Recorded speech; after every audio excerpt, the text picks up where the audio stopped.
Hello, friends. I'm Shikah. I'm a former counselor and I create done for you lead magnets and workbooks for coaches. Today, I'm going to share with you how you can challenge the fear of failure in your coaching clients. Actually, a fear of failure, I believe, is more common than we think, although it is not very obvious.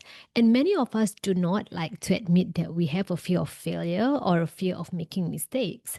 And that's because too many of us have been conditioned to believe that being a grown up means you have to have your life together, you have to be fearless, and you have to have your ducks in a row. But the truth is, having a fear of failure, perfectionism, and also low confidence are somehow interrelated, and these issues are very common amongst us grown ups.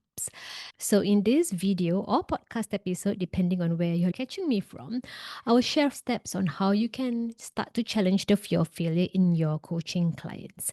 Firstly, get your clients or audience to select a mini goal which they want very badly but are too scared to take action on. Some examples of this are starting a YouTube channel, starting a side hustle, speaking up more at work, taking up a new project at work or in business, applying for their dream job, publishing an ebook, for example, creating an online course, doing an Instagram live, vlogging, podcasting. I think you get my drift. This goal has to be something which they have been wanting to do for a long time but have been procrastinating on. I'll share a personal example. One of my mini goals is to publish an ebook on Amazon, but I have not entertained this idea very much because the idea of people leaving me a one-star review or having readers brutally dissecting and criticizing my work is just too much for me to handle personally. Hence, I have this fear of failure when it comes to publishing books to the masses.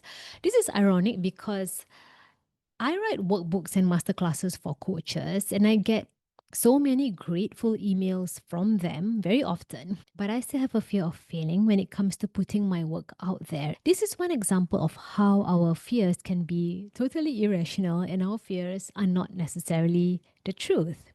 If your clients have projects that they are dying to start but have not taken any action yet, you can explore whether they have a fear of failure in this aspect. The second step is to write down the number one fear that they have when it comes to starting or taking action on this mini goal. It can be a fear of being judged. It can be a fear of potential public embarrassment, a fear of disappointing themselves if they could not execute this mini goal well enough, a fear of disappointing other people. And this is especially relevant if they want to start a coaching business and they have this fear of failing to help their clients succeed, or even a fear of having their lifelong dreams crumbling if they fail.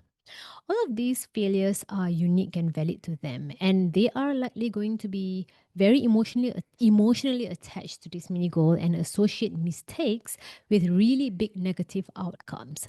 You can explore where this fear comes from. Does it come from low self-worth? Does it come from unrealistically high standards and high expectations where they expect themselves to get acknowledged or rewarded the first time they start something new?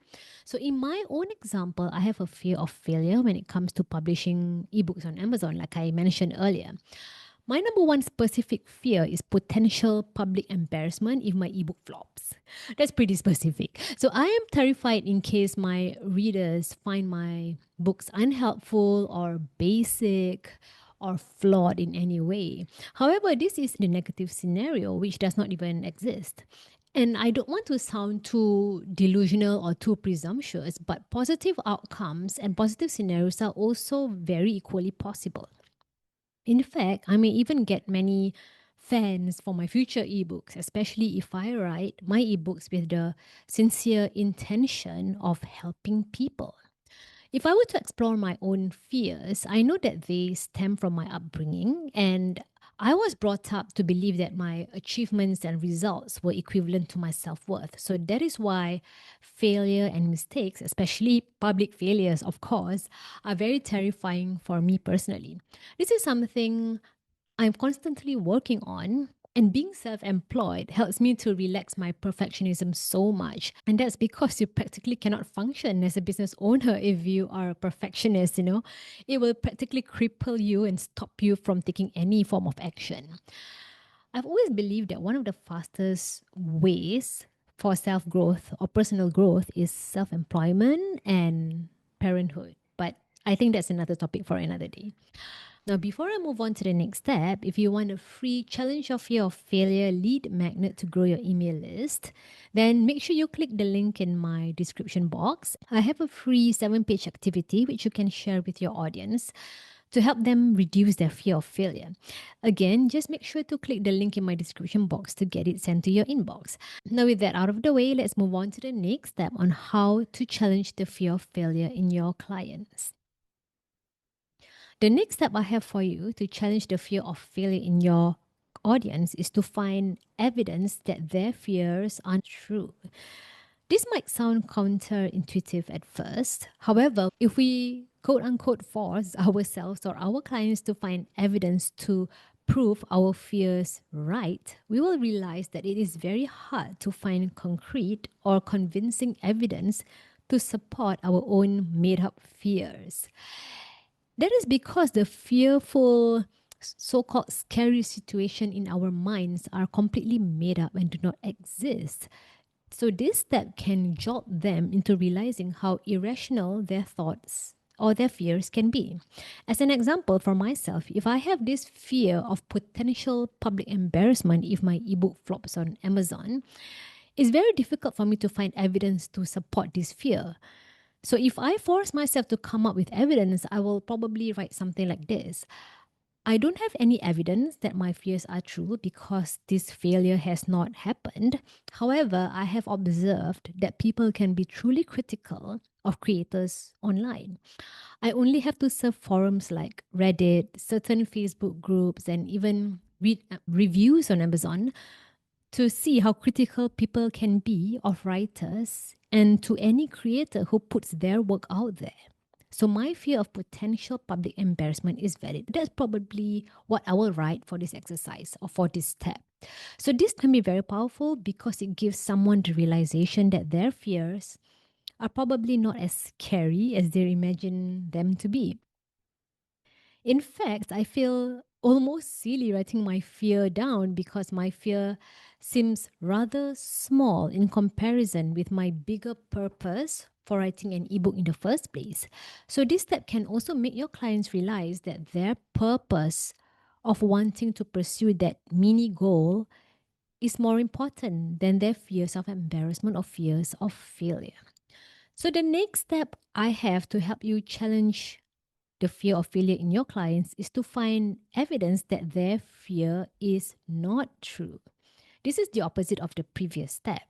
As you already expect, this step is also very important.